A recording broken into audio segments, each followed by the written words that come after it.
You wouldn't happen to have some time on your hands, would you, Clive? Only I was wondering if you might help me with something else. Don't tell me. Another unruly dominant.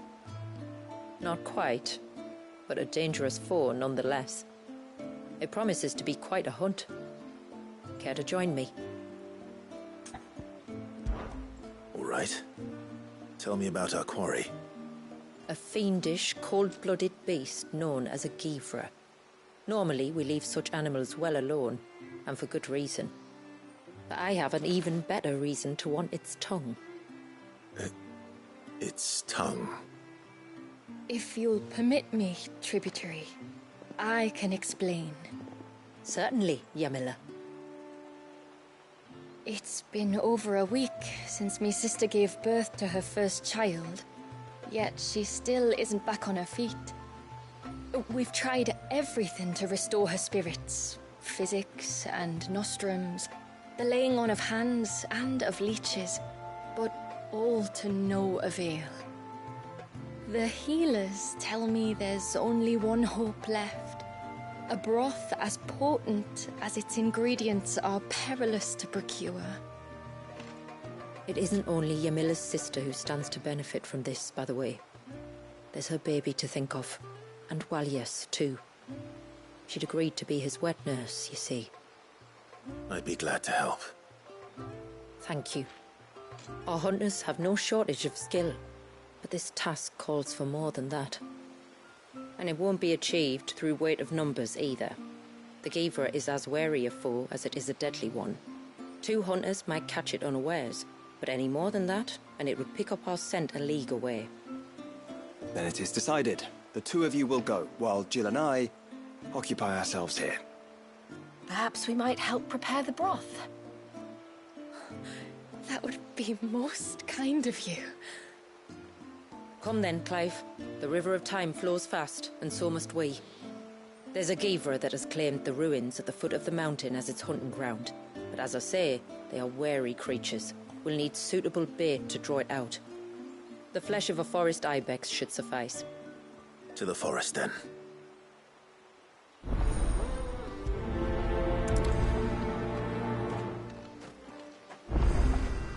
There's nothing a Givra loves more than a fat haunch of ibex. There speaks the voice of experience. Do you hunt often? Since I was a girl. My father would take me. Then after he returned to the sea, Yamila's father. Our families have always been close. Even if her sister wasn't Walias's wet nurse, I couldn't stand by and watch her suffer. News.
These will do nicely.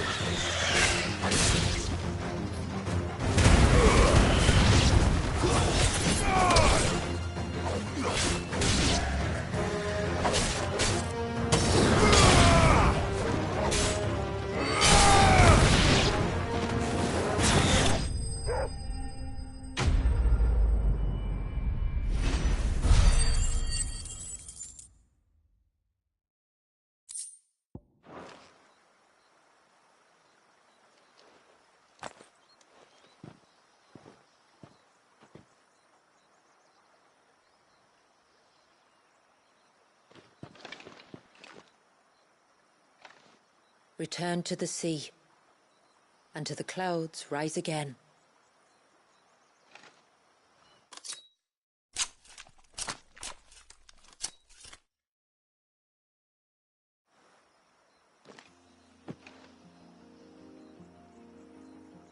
We have our bait then.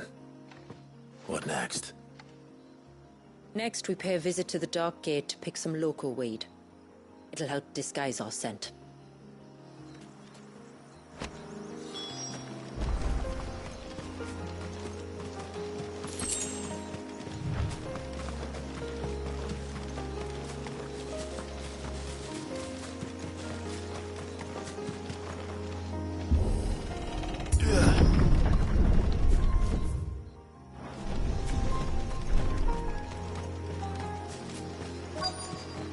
There should be a sprig or two of local weed growing somewhere around here. Look for the golden leaves.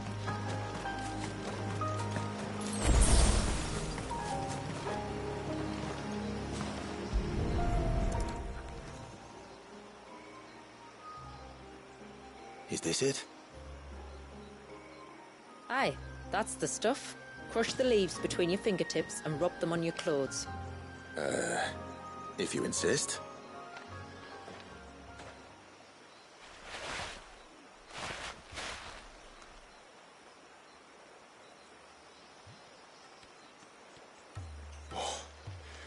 You could have warned me about the smell. Like corruption, isn't it? We'll have an honor guard of flies before long. But it'll stop the Givra from noticing us.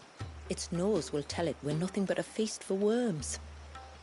Oh, I feel so much better. We can wash it off afterwards. If there's one good thing about the Givra choosing the ruins for its hunting ground, it's that there's plenty of fresh water nearby.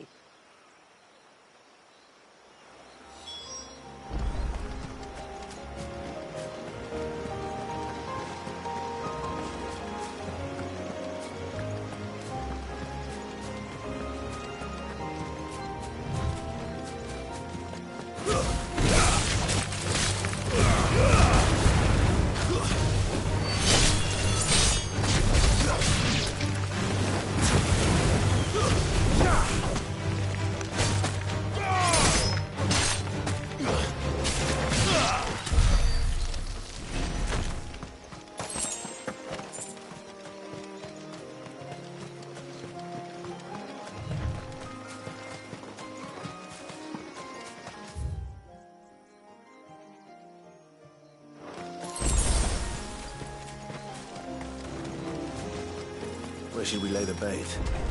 Givras are creatures of habit. Look for some sign of its passing. It's sure to return to the same place sooner or later.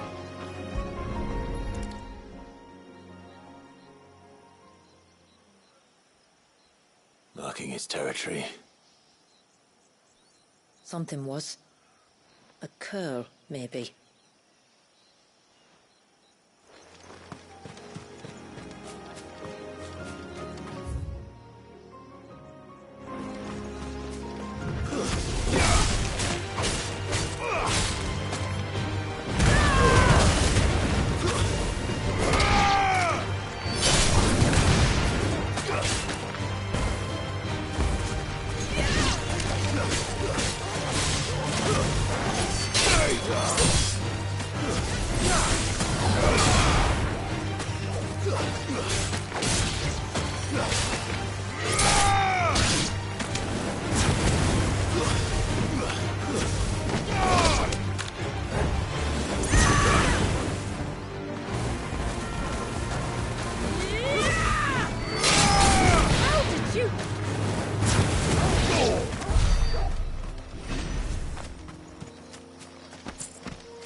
Is that beast rigging?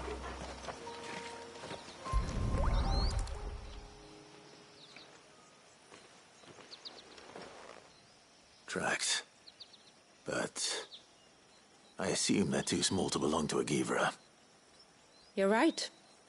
They're barely big enough to belong to a Givra's breakfast.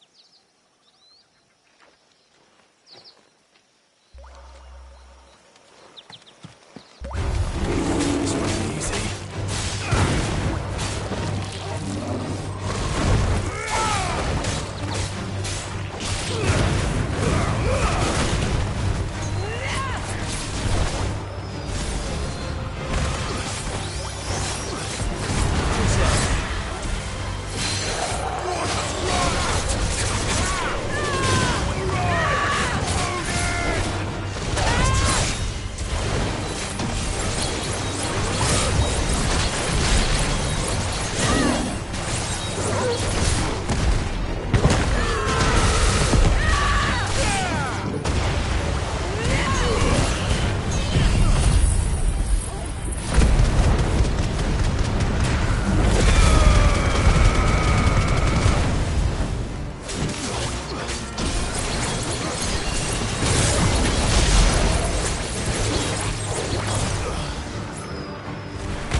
isn't only Haven's blacksmith that has an appetite for these things.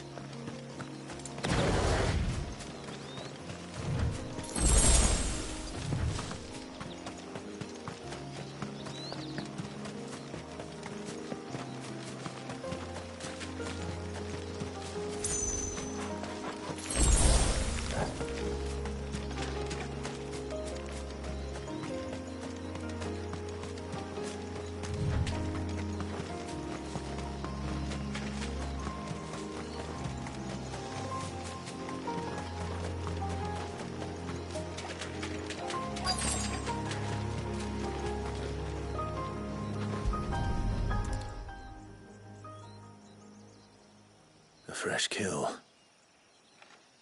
But not a Givras. The wounds are too clean, too small.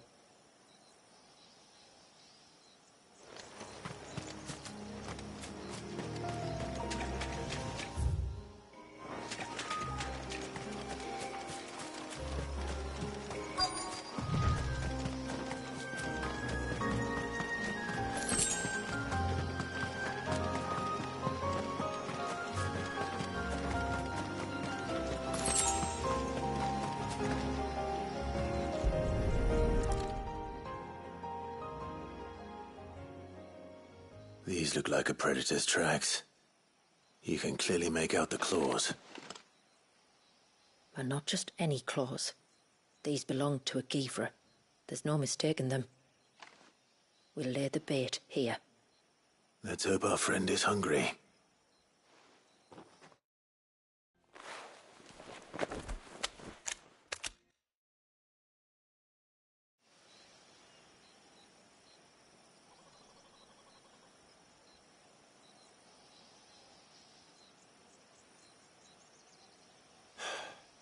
Still no sign.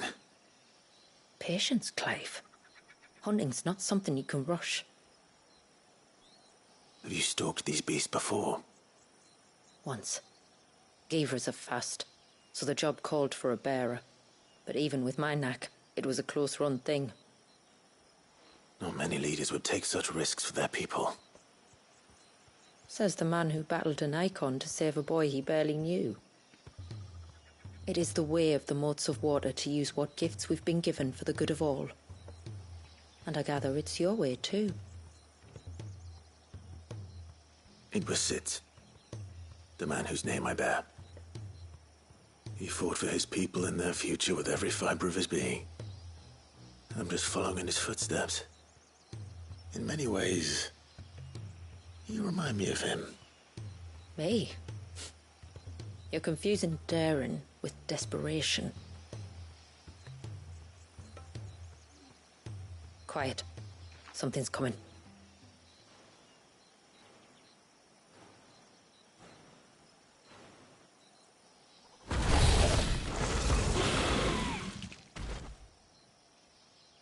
Our guest has finally arrived. Shall we greet him? It'd be rude not to.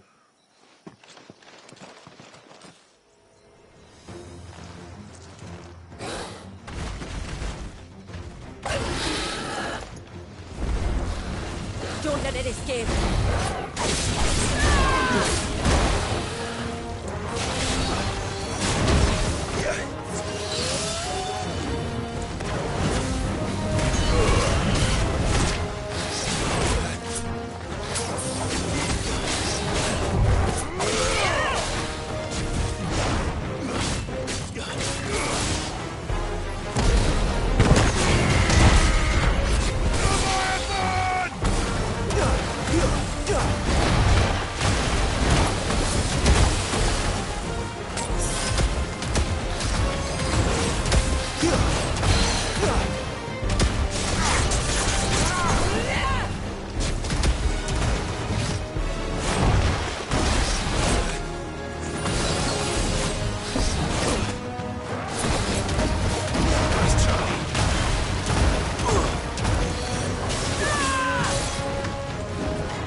You weren't exaggerating when you said they were dangerous.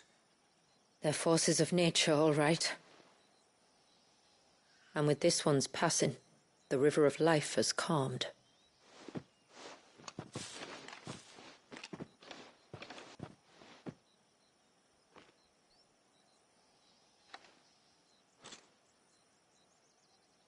O roaring torrent, son of storms, may your spirit run free in the open ocean.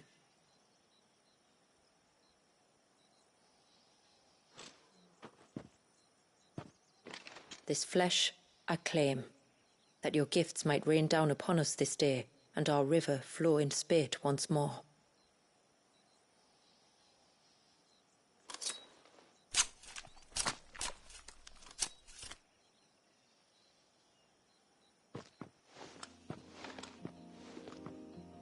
Well then, let's return to the village. We must get this tongue to Ymilla before it spoils.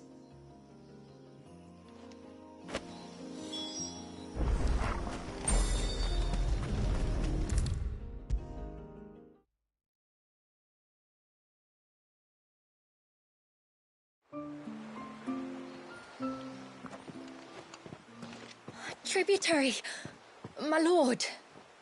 Did all proceed as planned? It did. Here. One Geaver tongue, as promised.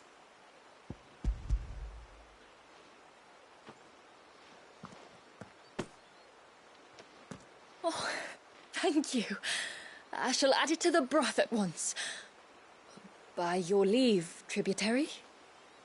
If there is anything else that we can do to help, you need only ask. No, no. You've already done more for my family than I can ever repay.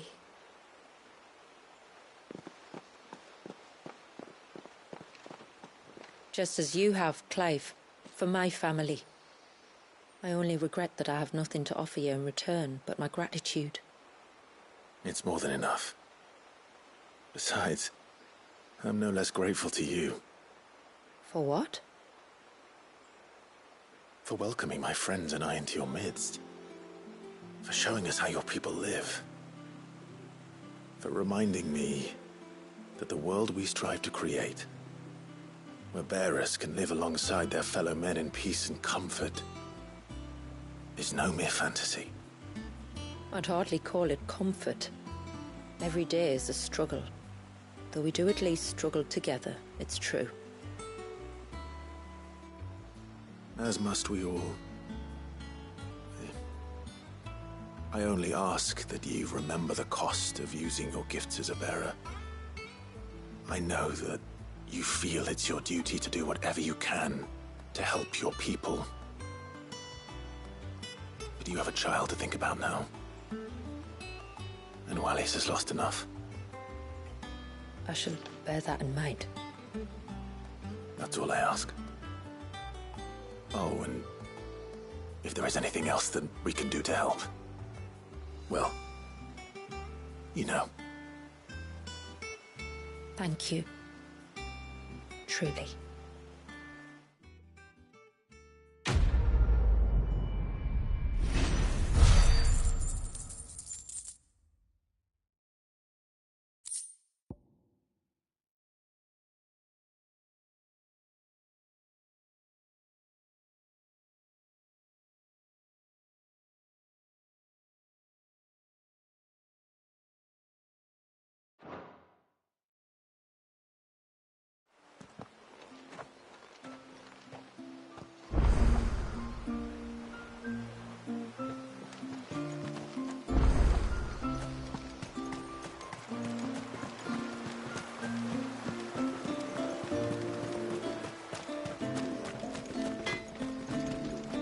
Reckon my steel's just as good as any.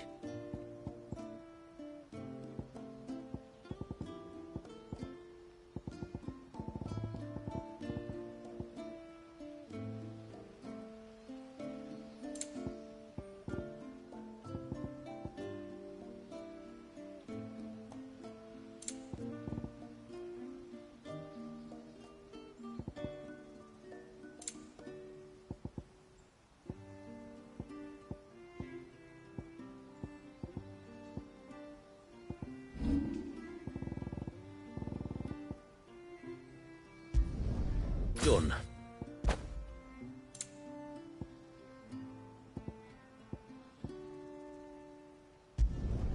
Will that do you? Better than new. Will that do you? Done. Will that do you? Better than new. Will that do you? Done.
Friend, I have news. When you've decided what you want, just let me know.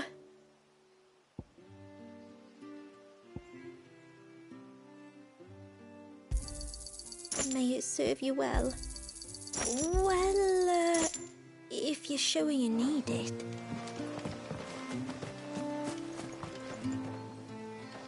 I think I might have found a way to break Talor's curse. Go on. Well, after listening to the village elders and scouring every likely-looking tome in the library, I learned that not all Tombries are the same little green menaces we know and loathe. Apparently, a chosen few live to incredible ages and grow to many times the size of their counterparts.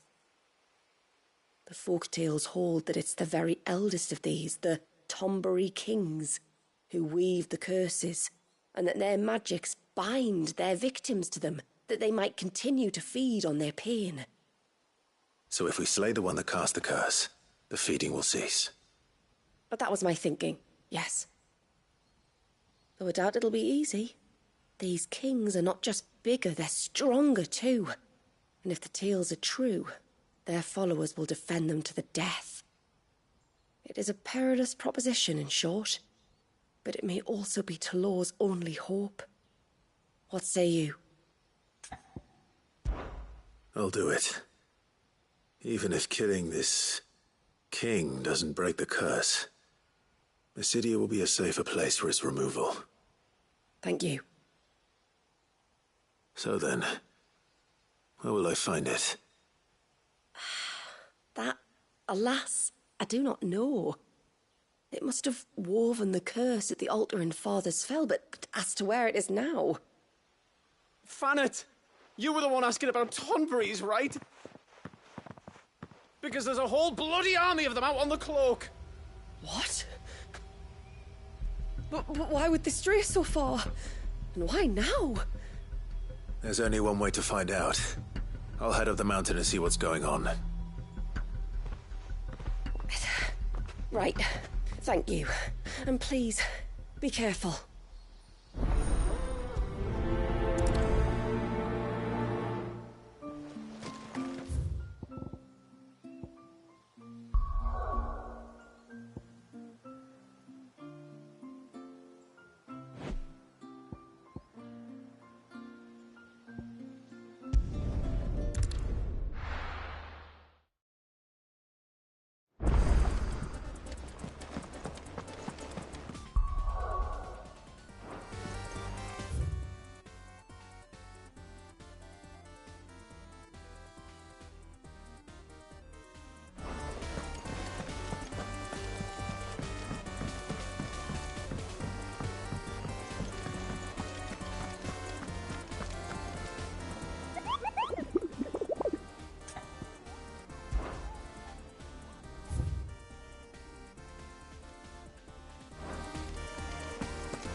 Found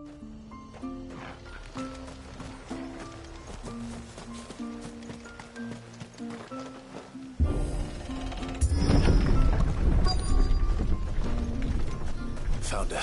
They're almost at the gate. But they won't be coming any closer.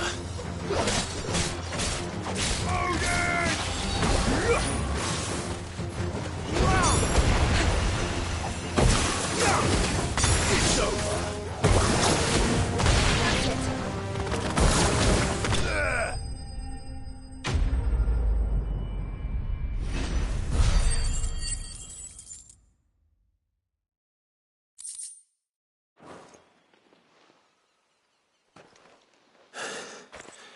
That should buy Haven some time, at least.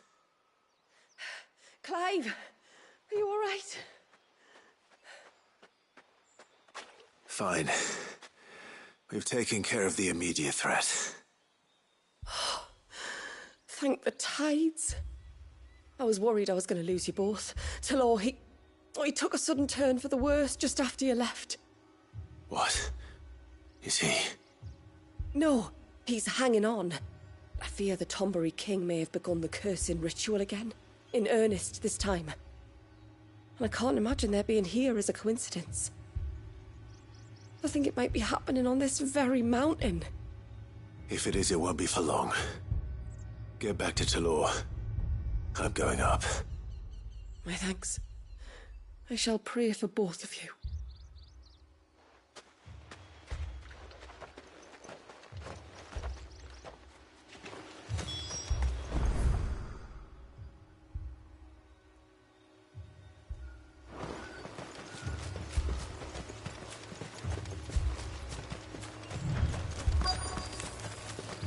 More of them.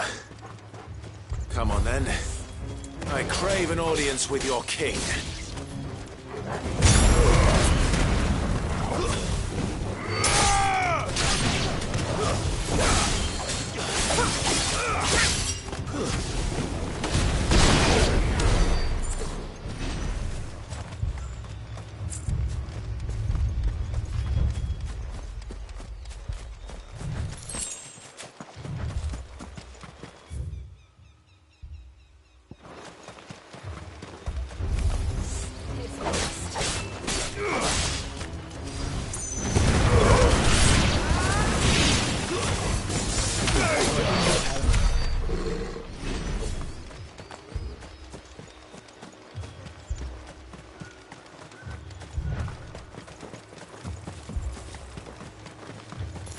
Another group. They don't look very regal.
Still no sign of the king. Could Fanat have been wrong?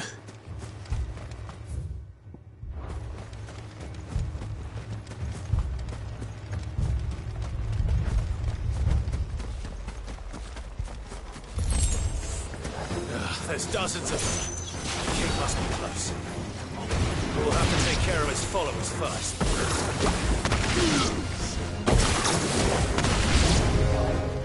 That's another Tombrace.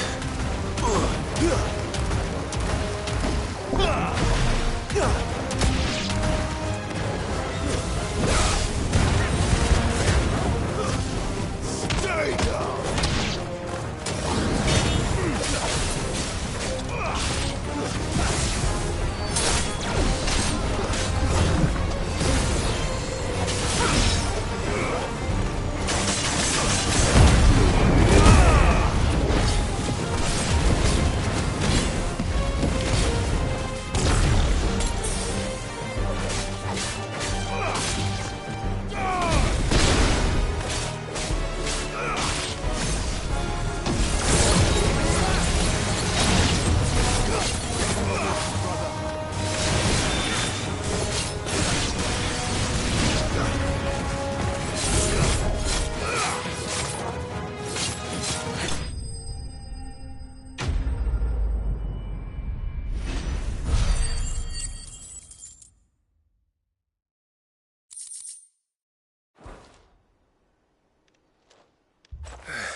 Looks like that's the last of them.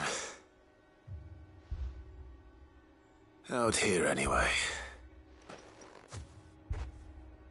But beastmen do like dark places.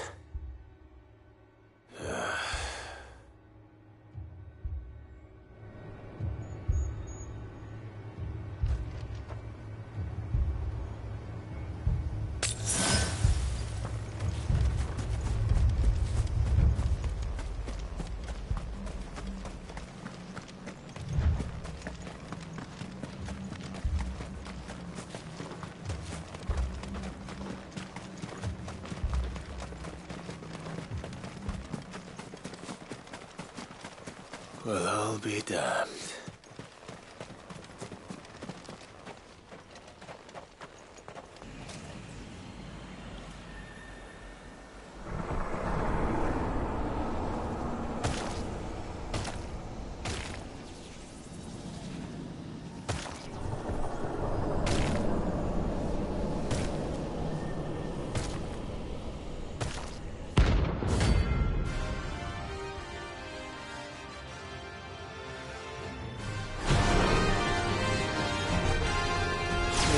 A crown.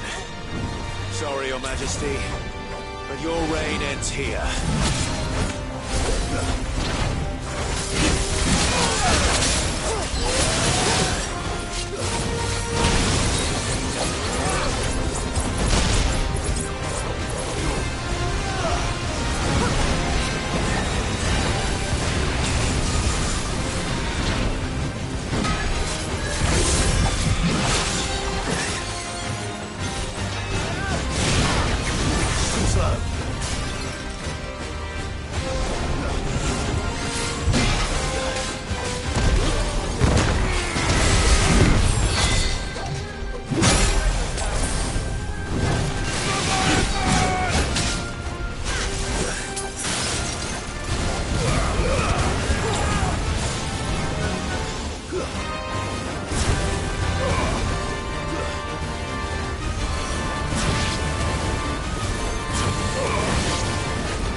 It's done.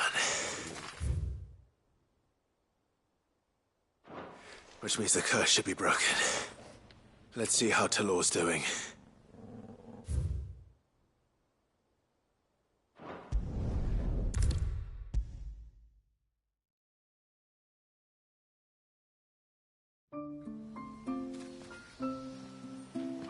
Clive!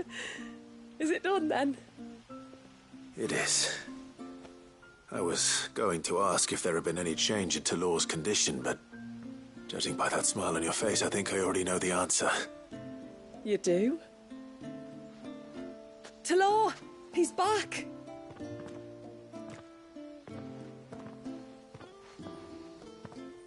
Thank you, my lord. I can never repay you for everything you've done for me. I owe you my life. I'm just glad the curse is lifted. There is one thing I'd like to know, though. If you don't mind my asking. What made you seek the Tombury's help in the first place? Oh, that... well, you deserve to know. It was years ago now, back in my trading days. The Sons of Greek arrested me in Oriflamme, chained me up in a lightless cell with a great sword hung over my head, ready to fall if I didn't confess. Though they never said to what. I didn't, of course. So eventually they just let me go. And I never told a soul. Tried to forget it ever happened. But then you came along and the sight of your sword brought it all flooding back. I couldn't sleep, couldn't eat, couldn't hardly breathe, and I thought that if I gave my old chain to the Tomburys, maybe they could take all that pain away. All that anger. But it only made it worse. Oriflamme has fallen. And the men who tortured you likely fell with it. If only I'd known, I might have spared everyone a lot of trouble. I'd convinced myself that you were like them, that all outsiders were the same, but you're not. Far from it. Thank you, son. Thank you.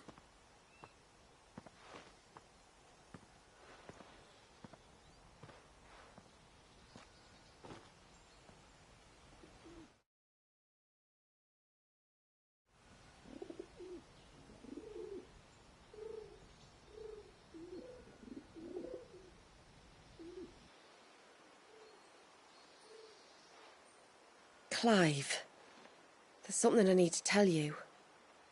After we parted ways on the path to the cloak, I went straight back to Talor and explained to him what you were doing on his behalf. And just like that, his pain began to fade. What do you mean? Just like that? The Tombury King would have still been alive. I had to contend with dozens of his minions before I found him. Then perhaps one of them warned him of your coming and he broke off his ritual. Or perhaps knowing that an outsider was fighting for him was what lifted the weight from Talor's heart. I know from experience that many illnesses are not wholly physical, but of the spirit, at least in part. Was there ever really a curse then? Or was Talor simply suffering from the pain of his memories? And the guilt of what he'd done? For all the difference it makes. I suppose we'll never know. Maybe not. But this much I do know. It was your strength and your selflessness that healed his heart in the end. I'll be sure to tell my healer friend when I get home.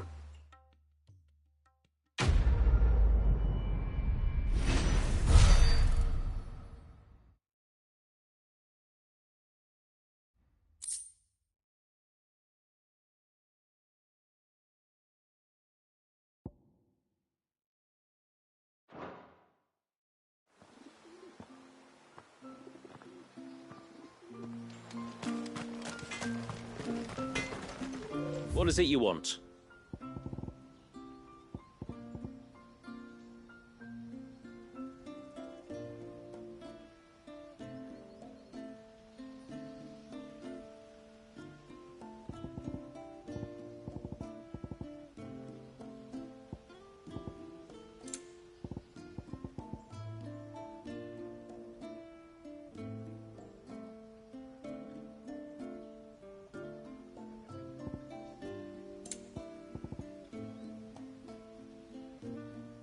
Good tide to you.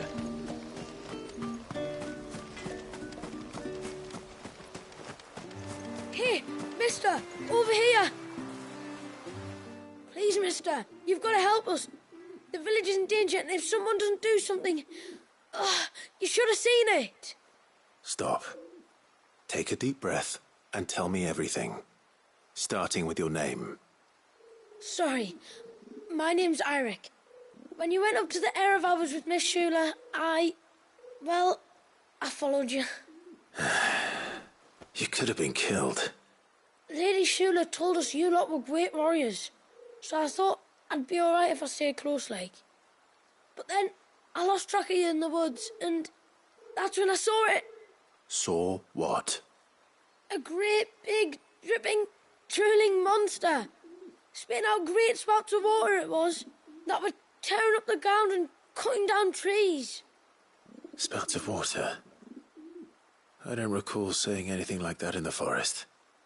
Well, I did, and I don't ever want to see it again. You'll get rid of it, won't you? All right. If this creature is as terrible as you claim, it could well pose a threat to the village. I'll see what I can do. Thanks, mister. It was over by the Swift one that I saw it. Maybe it's still there. Then that's where I'll start my search. But this time, you're going to stay here. Understood? I wouldn't go through those gates for 1,000 gil. Not with that thing out there. Good luck, though.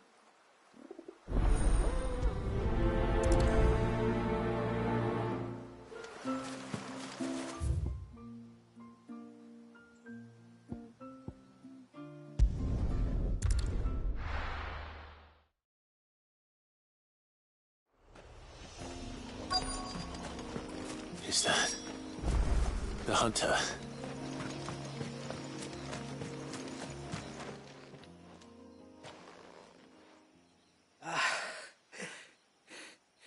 It's you.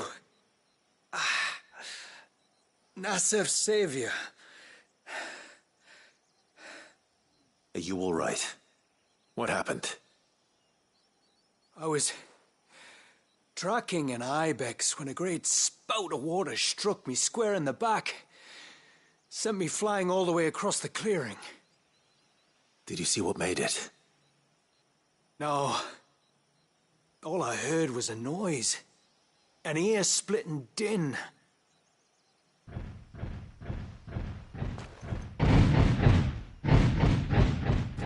Might this be the culprit? Leave him to us.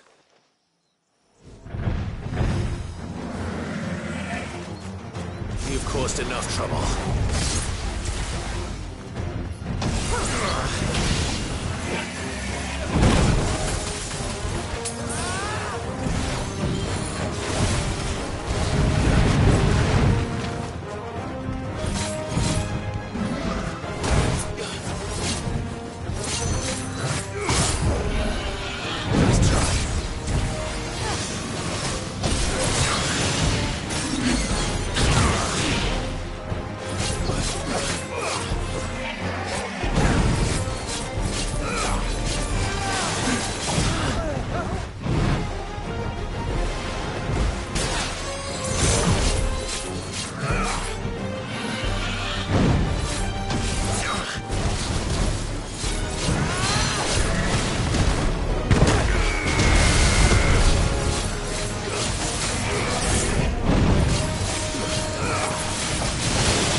Well, that wasn't too bad. Hardly a threat to the village, but you can't blame the boy for being scared.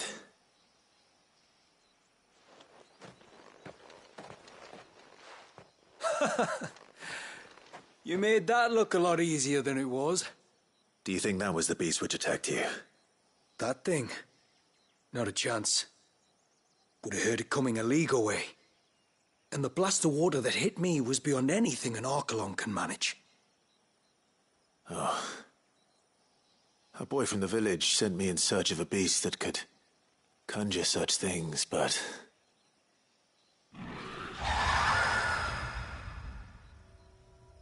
That's it.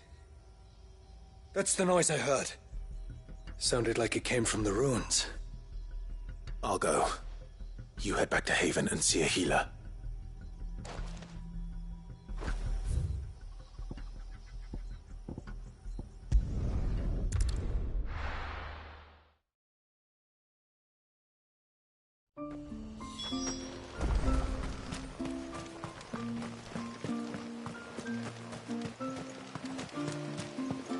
That's him. The one who saved... I will have to charge you.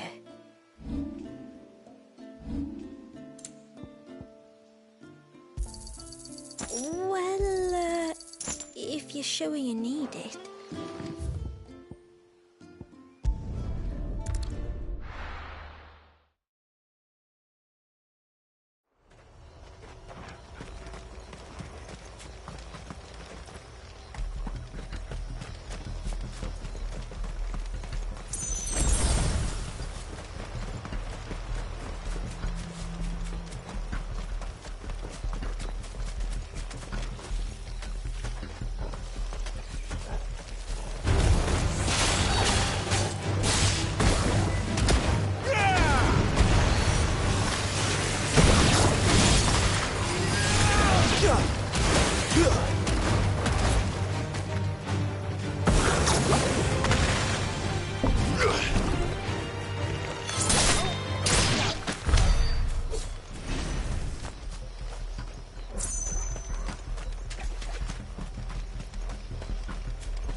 What do we have here?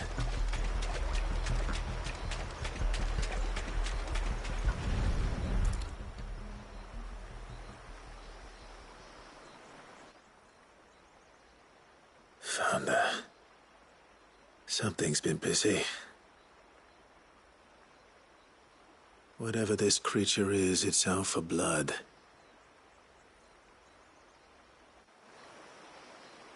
But it's not having ours. Stay close, Torgal. Where are you?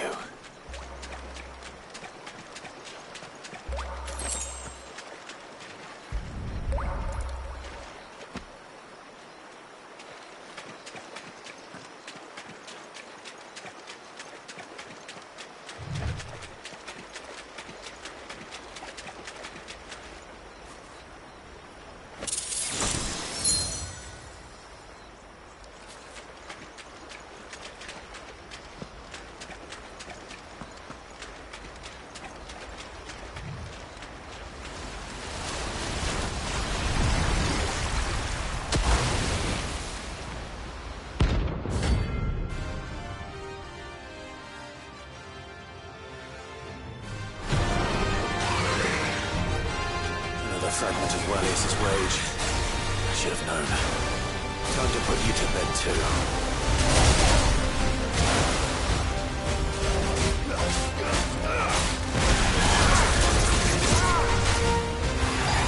Slow.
Fingers crossed that's the last of them.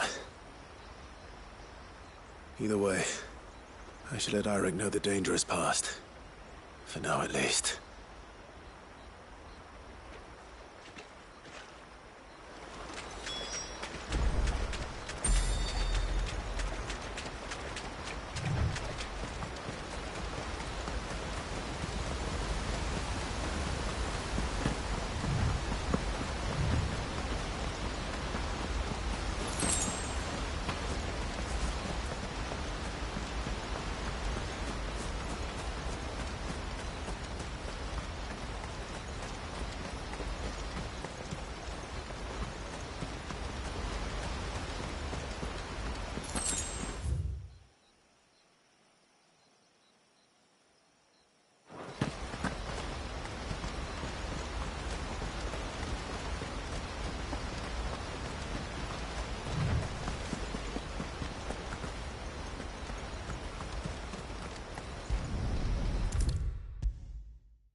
How many times do we have to tell you? You're not to go out into the... You're back! So? Did you find the fiend that attacked me and young Eirik here? I did. It won't be troubling you anymore. Yes! I knew you'd get it.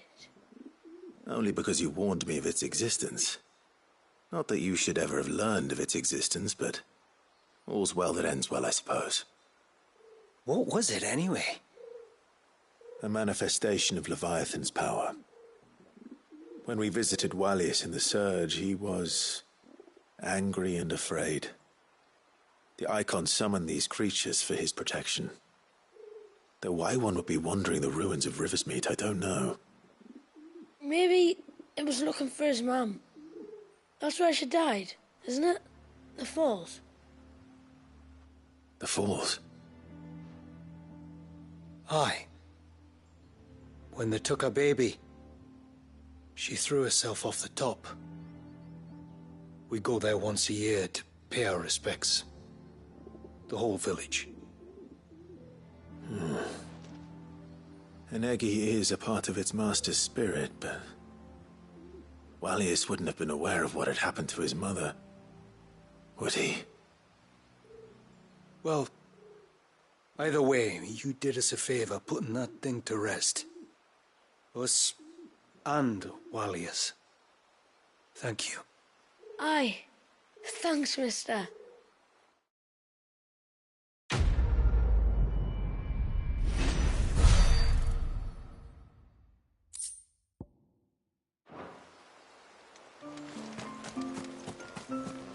I'm so sorry for all the trouble. I will have to charge you. Here you are. Well, if you're sure you need it.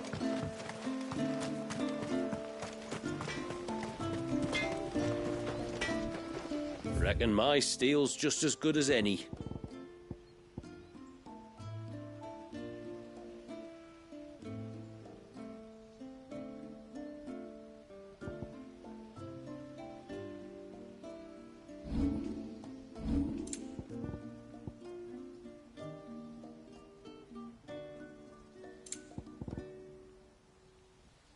Till next time, then.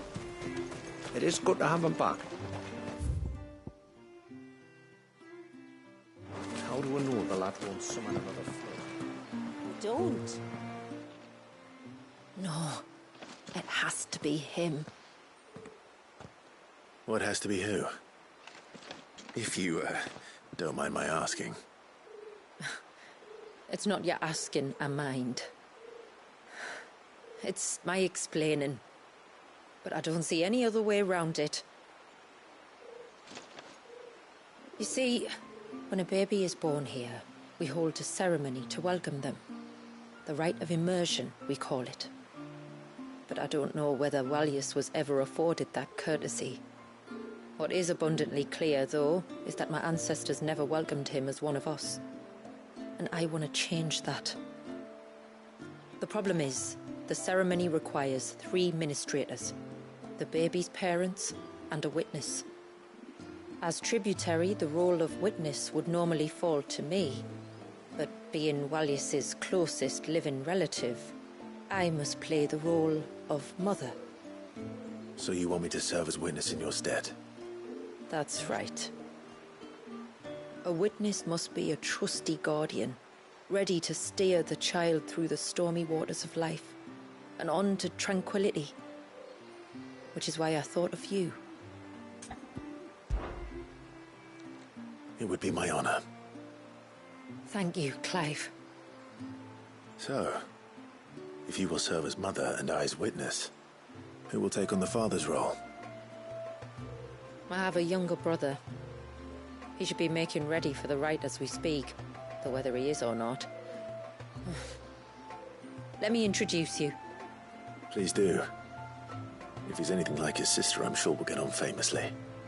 I'll bid him come to the Witten Hall. Will you wait for us there? Gladly.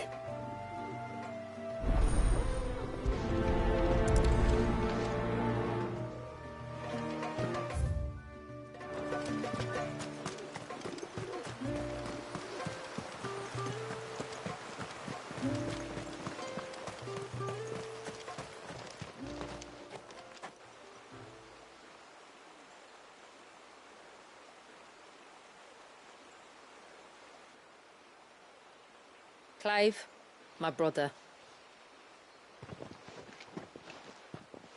If it isn't my old mate Sid! You? So you do remember me, even stripped of my cunning disguise? I'm touched. You two know each other? My friends and I crossed paths with your brother on our hunt for the dusk crystals, during which we saved his life. 3 times, was it? 3, 4, who's counting? All I know is when Shula mentioned she'd called in Sid the Outlaw to help young Walyas, I could be sure that the little rascal was in safe hands. I mean, having seen you in action back at the tower, I know exactly what you're capable of. So the mercenary you met in the Sage Spire, that was Clive. And he saved your life? That's a rather different story from the one you told me. And a far likelier one at that. It would appear my family owe you twice over. Whether they admit it or not. Honestly, Fammy, would it kill you to tell the truth once in a while? What? I said sorry, didn't I? How about we save the, recriminations until after the ceremony, eh? Speaking of which, what does this ceremony involve exactly? It's simple, really. We each say a short prayer and anoint the child's head with holy water. Nothing too onerous, then? Not about the rite itself, no. But it does call for some preparation. One of the witness's responsibilities is to collect the holy water, you see. 3 phials for the 3 ministrators, each taken from a particular place. Don't worry, though. It's not as if you have to go alone. I can show you the way. I'd appreciate that. Famiel, you stay here and ready the Witten Hall. Leave it to me. If there's anything Jill and I can do to assist you... We'd be glad to help. Thank you both.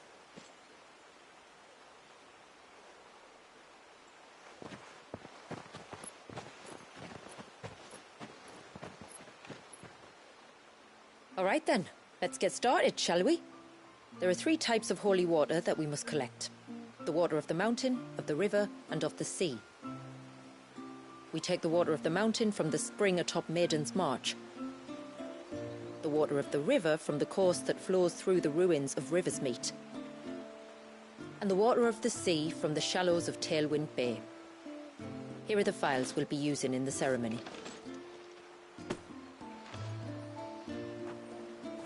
I'm ready to leave whenever you are.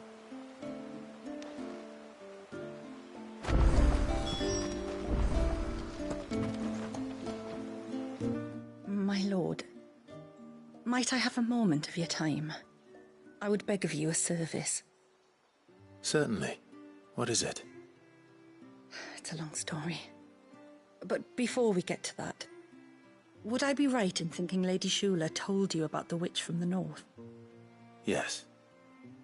She said that your ancestors found her here, and that it was she who taught them the spell to stop time. She was like Wallius, you know. A dominant.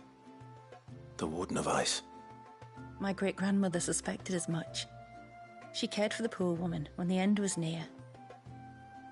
And it was she whose duty became to attend her grave. A duty that was passed down to me. I see. And the service you would beg of me? Well, until recently, the path to the grave had long been blocked by a fallen tree. But when our woodsmen finally found time to move it, we quickly realized it might have been better had they not. On trying to clear the rest of the path, you see, we discovered that a flock of bloodthirsty beasts had claimed the cliffs beyond. None of us was a match for them. But you, my lord, have proven your strength many times over. Would you drive them away for us? Of course. I'll see the path is made safe. Thank you, my lord. The grave is in a place called Witchdrop. To reach it, one must turn left at the Winged Wains, then follow the path around to the right, deep into the forest. Why so far from Haven? It was where she lived. When our ancestors first came to Mysidia, they found her there, in an old abandoned village, and it was her heartfelt wish to return there in death. So when she passed away, my great-grandmother had a stone erected for her on the cliffs overlooking the place she once called home. How thoughtful. Well then, no time like the present. Left at the ships, then round to the right, you said. Just so. Thank you once again, my lord. I will join you at the grave anon.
Stay back!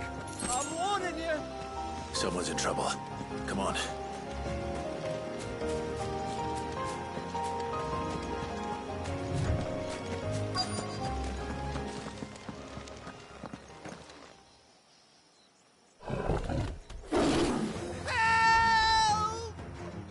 Help! What help? Nobody's coming to... Help? We're here to help. Keep its attention on us. I did more than that.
Is anyone hurt? Oh, Sid! Thank all the clouds in the heavens you came. You saved us. Again! Would you two care to explain what you're doing up here? The chief sent us to fetch incense for the ceremony. So the Witten Hall smells nice. For the little Ben.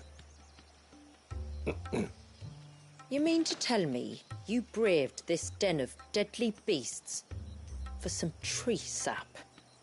You don't have to do everything he says, you know. Or if you must, at least have the good sense to ask one of our hunters to accompany you. We're sorry. It's fine. Just go back to the village before you get yourselves into any more trouble. Right you are. Oh, and thanks and that.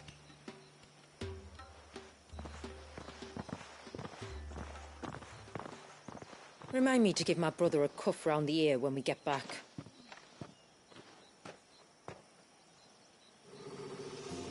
Right then. Let's collect this water, shall we?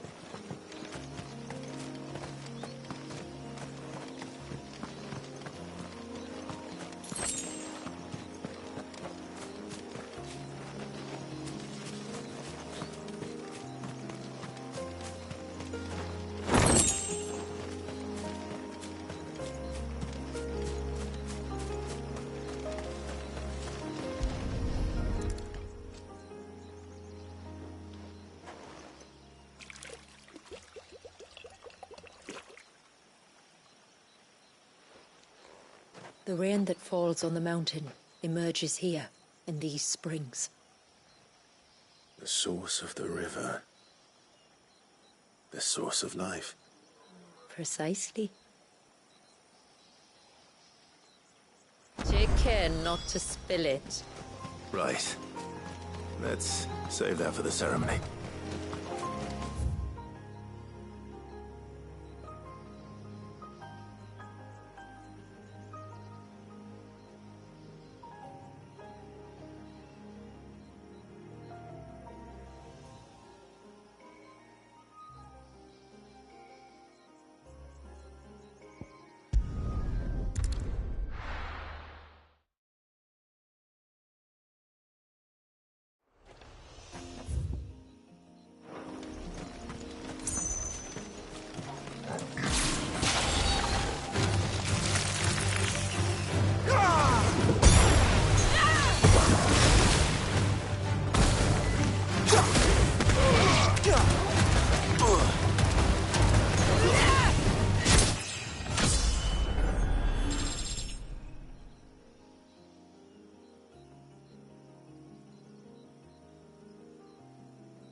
We can collect the water of the river from here. All right.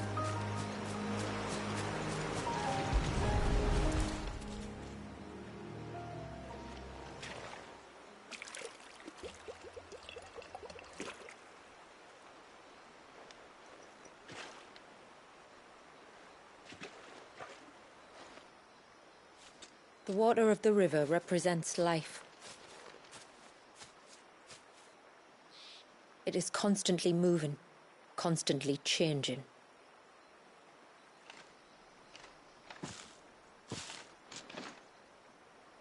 And though its course may twist and turn or branch into 1,000 separate streams, it always flows in the same direction, from source to sea, beginning to end. Like time. What of Wallius then? When your ancestors froze him, did they remove him from the River of Life? They did. Like an ice-bound pool that didn't thaw for 80 summers. But now he's free to flow again, to live. And you and I shall flow with him, for we are all but drops of water in the great River of Life. I find that thought oddly reassuring. Go on. A drop of water might seem insignificant on its own, but as a part of a torrent, it can cleave a path through the hardest rock. It makes me believe we humans might just stand a chance. I believe we might. Just one more file to go then. Nearly done.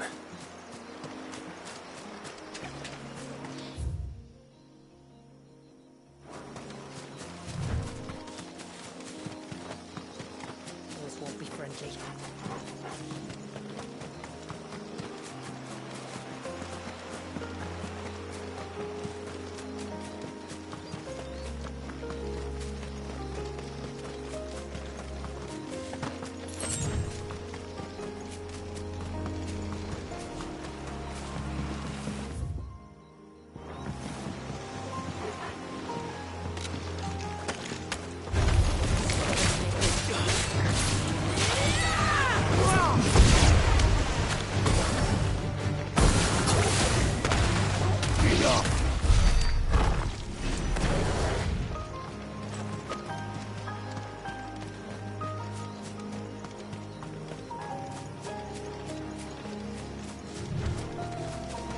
This should be the path to Witchdrop.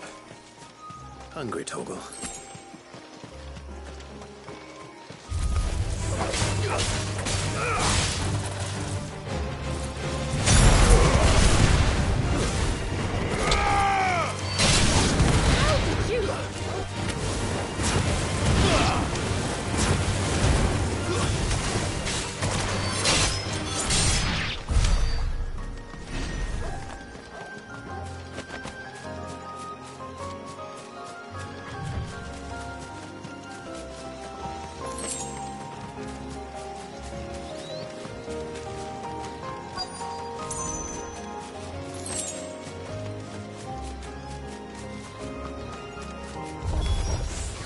Here's our welcoming party.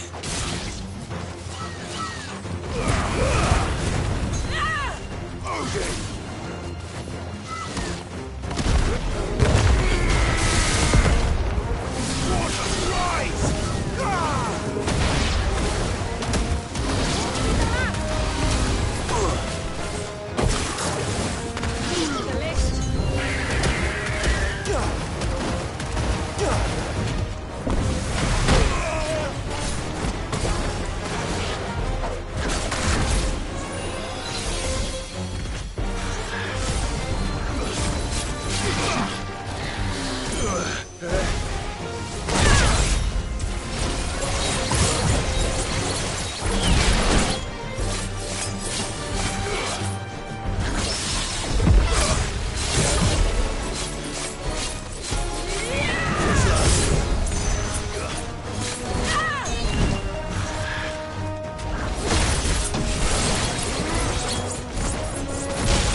Looks like that's the last of them. Now, where's the grave?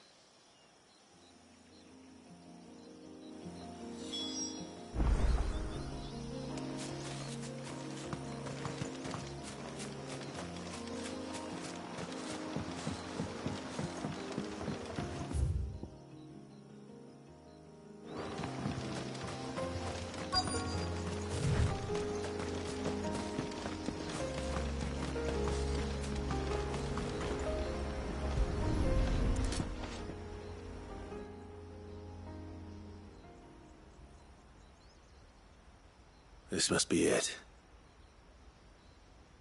My lord, thank you for making the path safe again. Ise.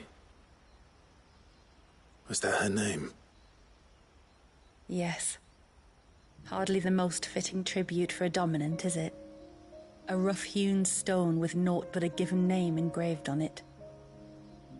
But my ancestors had only been here a matter of weeks when she passed. Every day was a struggle to survive. They had neither the time nor the energy to devote to a more elaborate memorial. Yet they spared what they could to grant her wish, that even in death she might continue to watch over her home. She lived down there then? In the ruins? That's right. They were once the living quarters for those who served up in the temple. When the Northern Thanes sent her here to weave her spell, this was where she and her retinue stayed. There were priests, handmaidens, and a knight sworn to shield her from harm. Of course, they were all gone by the time my ancestors arrived, fled or dead in the Western Wars. All except Ise, who remained till the end. Alone. Indeed. At least, that is the story as it's been handed down in Haven. But there is an epilogue to the tale. One known only to Lady Shula and myself. Some years after Ise's passing, you see, my grandmother came here to tend the grave, and found a stranger kneeling before it. A knight, dressed head to toe in plate, She asked of him who he was and whence he had come, but received no answer. The only words he spoke were, "Tell me true, whose grave is this?" So she told him of how her people had met and cared for Issei, and how she had died. His only reaction was to stare up at the air of hours in silence. Then he left, never to be seen again. You said he was wearing plate. Was it black and gold? Do you know something of him?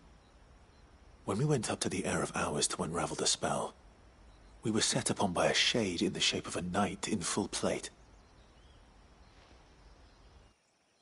It manifested in front of the Vare, and in its ether, I felt Shiva, the witch.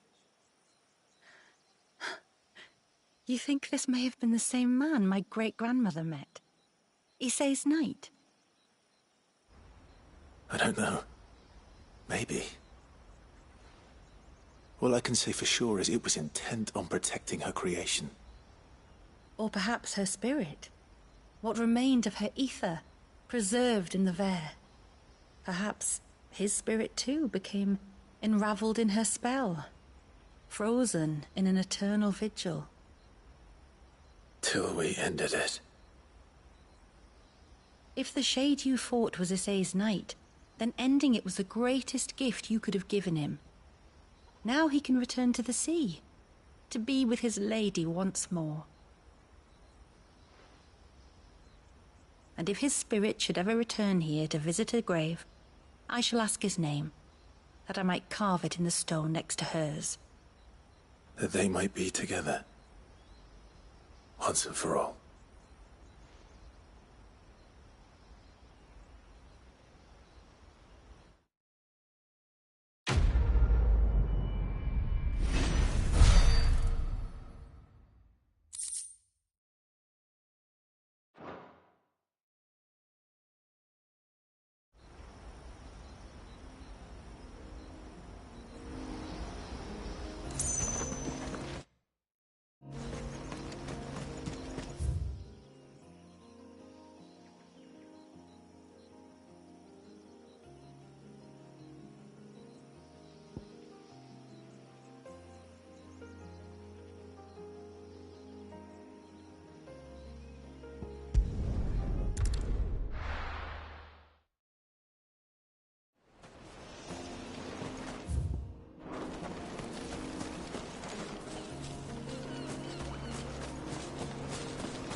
Let's go.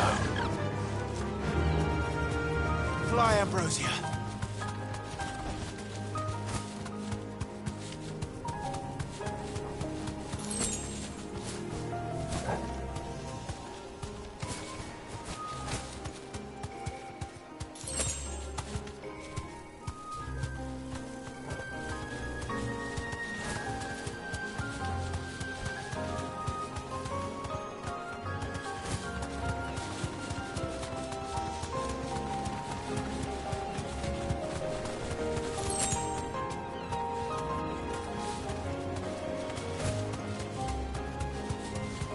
This path leads down to the coast.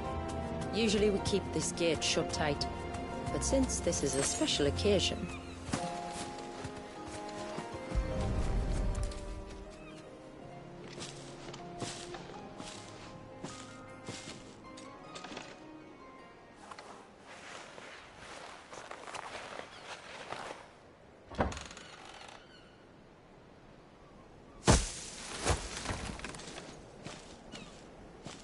Thank the tides the weather held.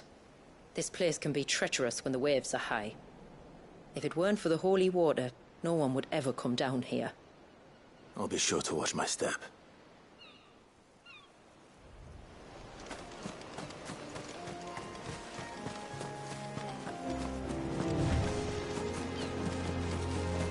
Water flows to the sea, then rises into the clouds. Just like life, the end is not the end. Only a new beginning.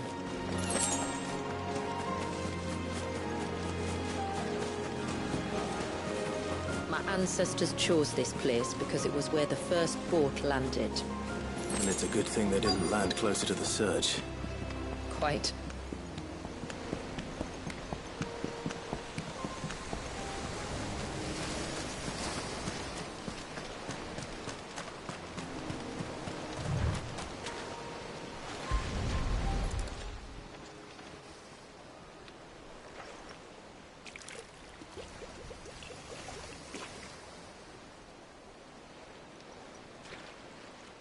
The water of the sea.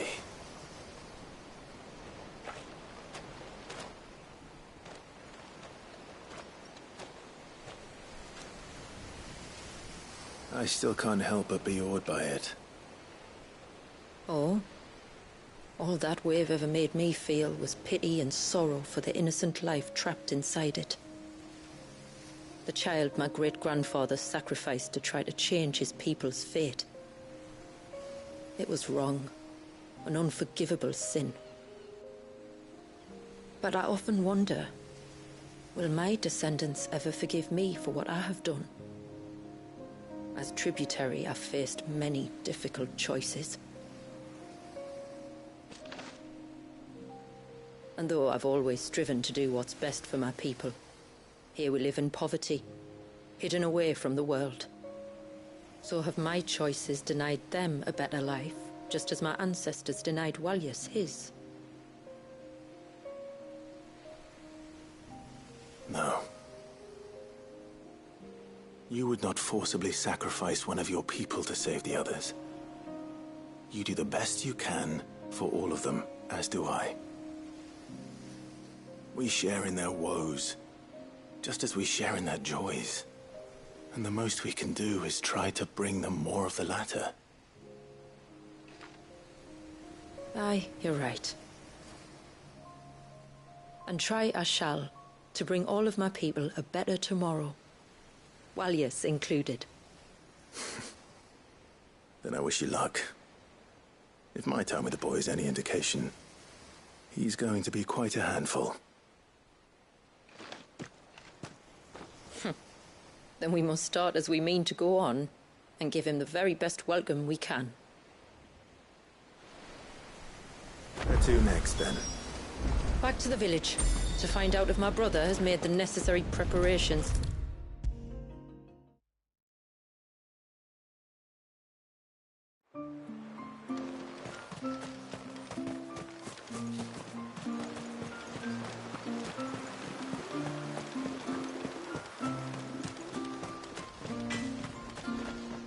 What is it you want?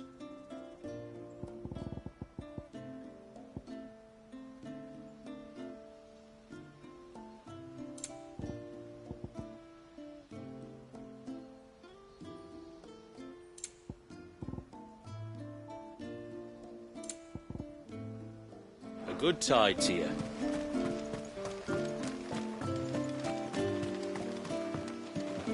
When you've decided what you want, just let me know.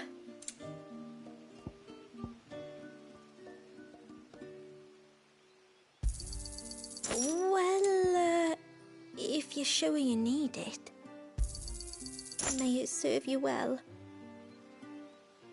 Very well.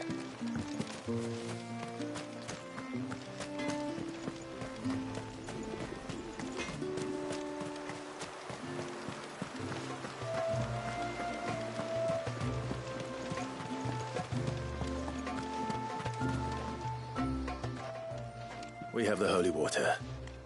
Is everything else in place? All ready to go. Told you you could count on me. Then let us begin. Famiel, have your men summon everyone to the Witten Hall. Right you are. Shula, wait. I don't know the words. Don't worry. There aren't many of them. We'll have time enough to practice before people arrive.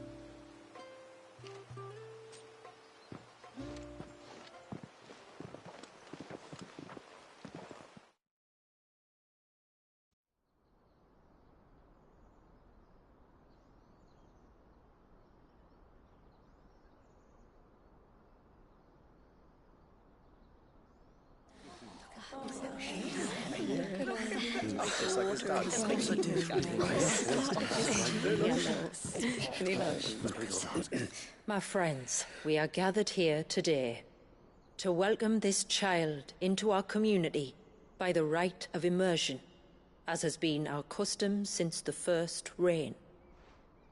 As tributary, I would normally perform the rite with the child's parents, but Walius's mother and father returned to the sea long ago. So I and my brother Famiel shall serve as his family, while the one who returned him to us shall bear witness in my stead. Clive, if you would step forward.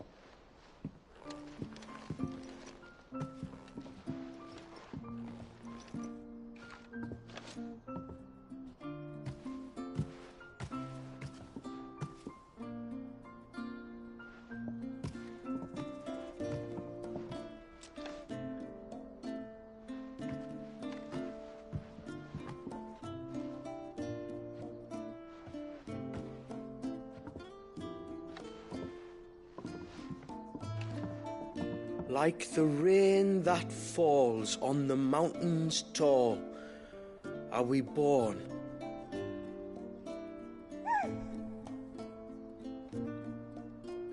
Like the river that flows through the valleys below, do we live.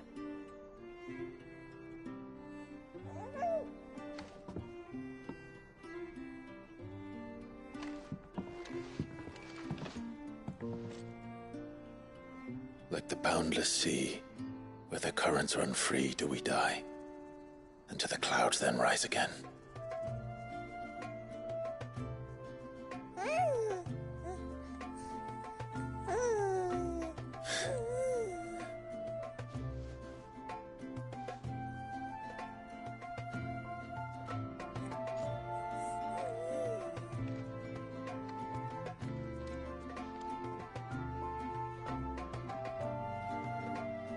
The circle of water is the circle of life, and today from the heavens falls rain anew. This child, Walius, now joins our stream, and he shall flow with us from the mountains to the sea.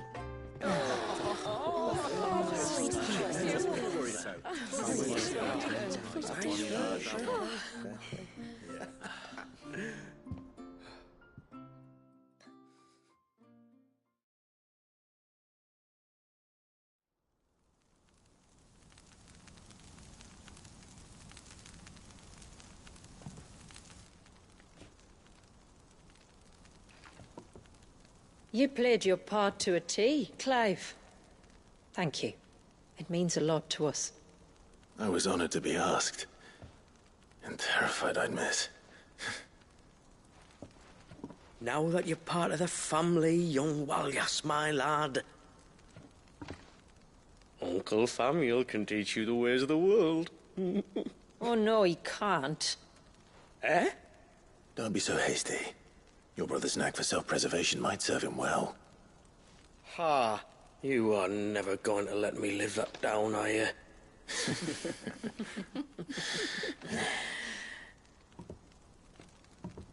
I'm gonna raise Walyas as if he were my own. Teach him everything I know about life, our people, and our past. But with all the mother crystals gone, he will grow up in a world without comforts. One where we only have ourselves and each other to rely on. I'd say your people are better prepared than most to survive in such a world, Shula. To thrive, indeed, under your guidance. Only if nature continues to smile on us. If we were to lose her gifts, we'd be left with nothing at all. Yes. But it needn't come to that. Not if we can stop the spread of the Blight. So long as we can save a single patch of soil, we can plant the seeds for a new world. One where we can all be free. Perhaps then we might finally be able to step out from behind our curtain, eh? Till that day comes, I wish you good tide. Thank you. We should be on our way. Well, you be careful out there. Aye, you steer clear of trouble now. Likewise.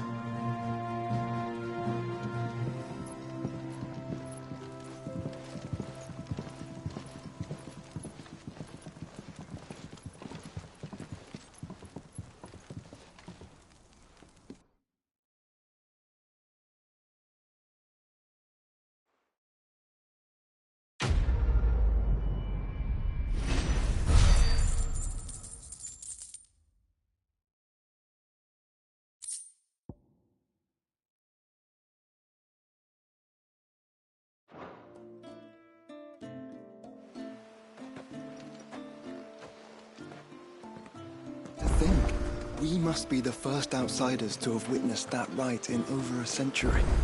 Walyas has been waiting for it for nearly as long. He seemed pleased to be finally rejoining the family. Now all we have to do is save that family. To change our river's course.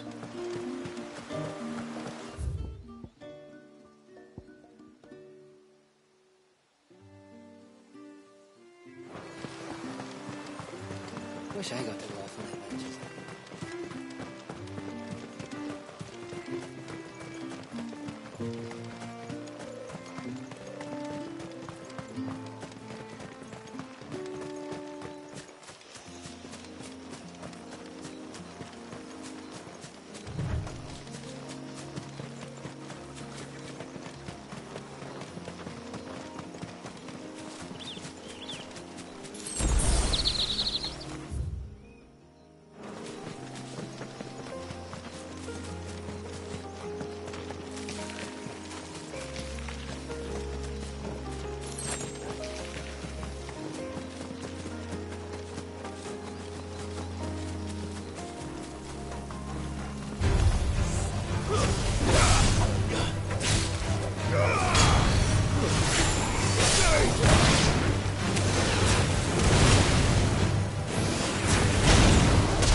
You don't reckon Shula's thinking of discounting? Yes?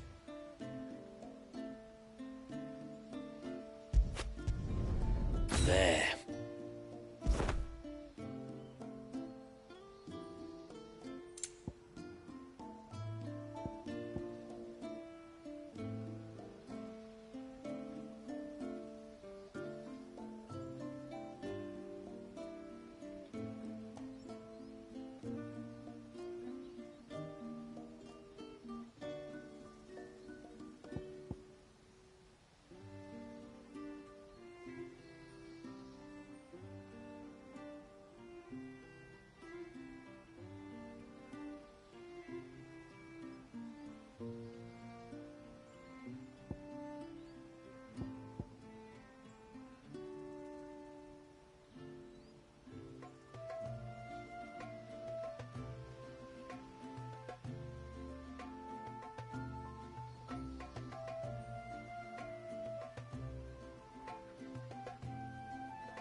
You can't expect me to make something out of nothing.